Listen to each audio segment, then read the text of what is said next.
I'm not asking you to love him, Elena. I'm asking you to be practical. Is your pride really worth more than this house? Is it worth more than your sister's future? My mother didn't look like a villain when she said those words. She was sitting in her favorite velvet armchair, sipping tea, looking every bit the elegant, concerned matriarch. But the contract she had slid across the mahogany coffee table told a different story.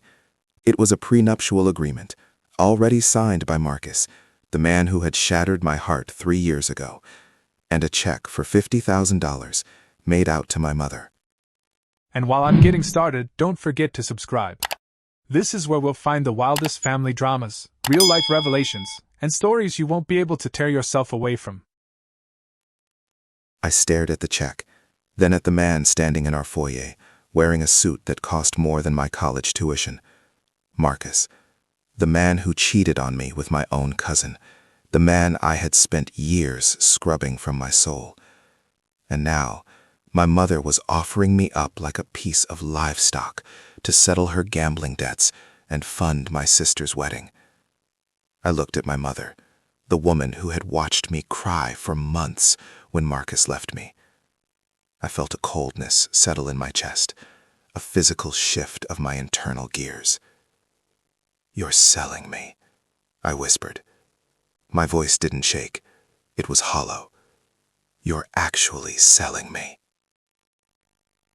The burden of the good daughter. To understand how we got to this table, you have to understand my role in this family. I was Elena, the reliable one. When my father died 10 years ago, leaving us with a crumbling estate and a mountain of hidden taxes, I was the one who dropped out of my dream art program to work 2 jobs. I was the one who handled the creditors, while my younger sister, Chloe, stayed in her private ballet school. I lived on coffee and overtime shifts, so my mother, Lydia, could keep up appearances at the country club. I wore thrift store clothes, so Chloe could have the newest iPhone. I was the bridge, the pillar, the silent engine. I thought it was love. I thought that by sacrificing my youth, I was earning a place of honor in their hearts. Marcus had been my only escape. When we met in my early 20s, he was charming, wealthy, and seemed to adore me. My mother practically worshipped him, but Marcus was a predator. He didn't want a partner, he wanted a trophy he could control. When he realized I had a backbone, he broke me. He cheated, he gaslit me, and finally, he discarded me. My mother hadn't comforted me back then. Her first words were, "What did you do to make him wander?" Now, 3 years later, Marcus's father had died, leaving him an empire and a clause in the will that he must be married to inherit the final tier of the trust. He didn't want a new wife. He wanted the one that got away, the one he knew my mother could deliver. The inciting incident, the price tag. "It's not selling you, darling," my mother said, her voice dripping with artificial sweetness. "It's a reconciliation. Marcus has changed. He's reached out to help us in our hour of need. He's willing to pay off the mortgage, Elena. And Chloe has been scouted for the Royal Academy in London. Do you know how much that costs? We are a family. We sacrifice for each other. I have sacrificed everything for 10 years, I shouted, the sound echoing off the high ceilings. I gave up my education. I gave up my 20s. When does it end, Mom? Chloe walked into the room then, scrolling on her phone. She didn't even look up. "Oh my God, Elena, stop being so dramatic. It's Marcus. He's hot, he's rich, and he's obsessed with you. Just take the win so I can move to London. Don't be selfish for once." Selfish. The word hit me like a physical blow. I looked at the check again. $50,000. That was the price of my freedom. That was the price of my mother's silence about her little habit. You see, my mother had a secret. Everyone in our town thought she was the grieving, dignified widow. They didn't know about the late-night trips to the casino 2 towns over. They didn't know she had forged my father's signature on a second mortgage before he passed.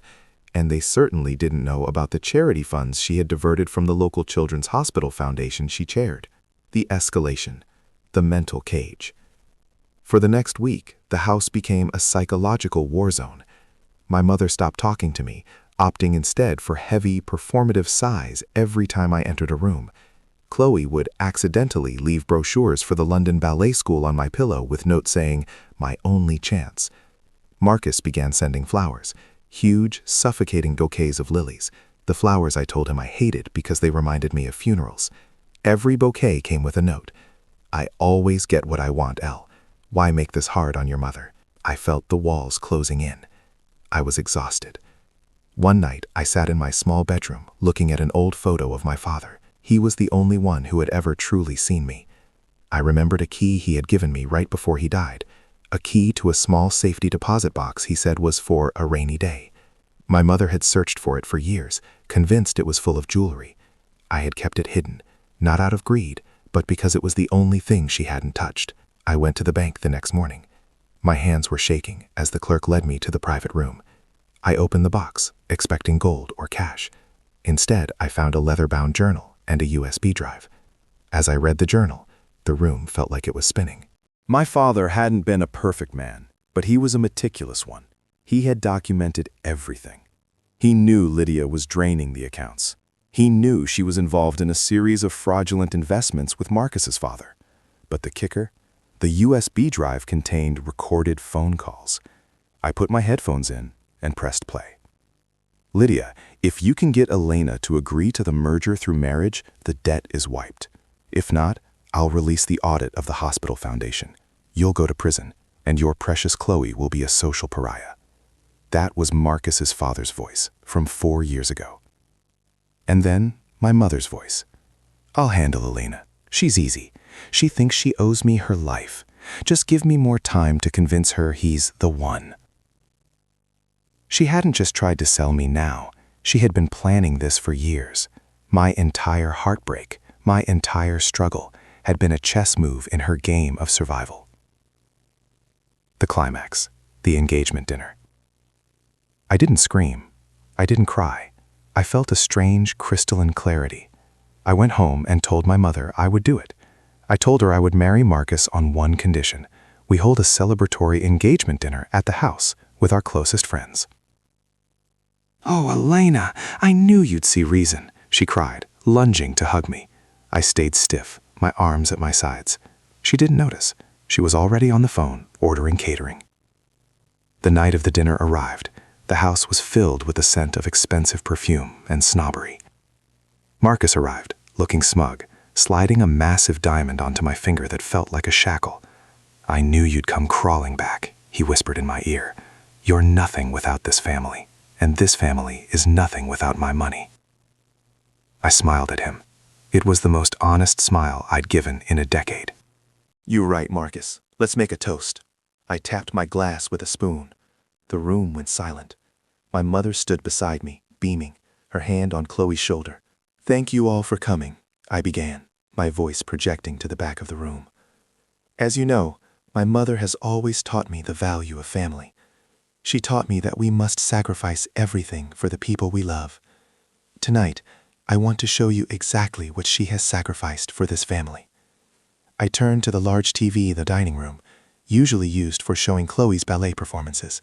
I hit play on the remote. The audio of the phone call blasted through the high-end speakers. My mother's voice, clear, cold, and calculating, filled the room. "I'll handle Elena. She's easy. She thinks she owes me her life." Then a slideshow began, not of family photos, but of the bank statements I had found, photos of the forged signatures, screenshots of the diverted foundation funds, and finally, the contract my mother had signed with Marcus's father. The silence that followed was deafening. I watched the color drain from my mother's face until she was the color of ash. Chloe looked around the room in shock. Marcus took a step back, trying to distance himself, but I pointed the remote at him. "And Marcus," I said, "the police are outside, not for the marriage contract, that's just gross, but for the tax evasion records found in my father's box regarding your father's investments with my mother. It turns out, when you try to buy a person, you should make sure they don't have the receipts for your soul." The resolution? Liberation. The fallout was spectacular. The friends who had sipped my mother's wine for years couldn't leave fast enough. The board members were on their phones with lawyers. My mother tried to lunge at me, screaming that I was a traitor, that she had given me life. I simply stepped aside. You gave me life, Mom, but you tried to live it for me. We're even now. I walked out of that house with nothing but my car keys and the USB drive. I didn't take the diamond. I didn't take my clothes. I had already spent 10 years paying for things that weren't mine. I moved to a different city. I work in a small art supply store now, and I started painting again. It's a quiet life. Sometimes the silence is so loud it hurts, but it's a clean silence. I heard through the grapevine that the house was seized. My mother is living in a small apartment, facing a suspended sentence and massive fines. Chloe had to get a job at a local mall. She hasn't spoken to me since, blaming me for ruining her life. But as I sit on my small balcony watching the sunset, I realize I didn't ruin their lives. I just stopped holding up the walls while they tried to bury me underneath them. The moral of my story? Never mistake a person's silence for weakness. Some daughters are built of iron, and when you try to break iron, you're the one who ends up shattered.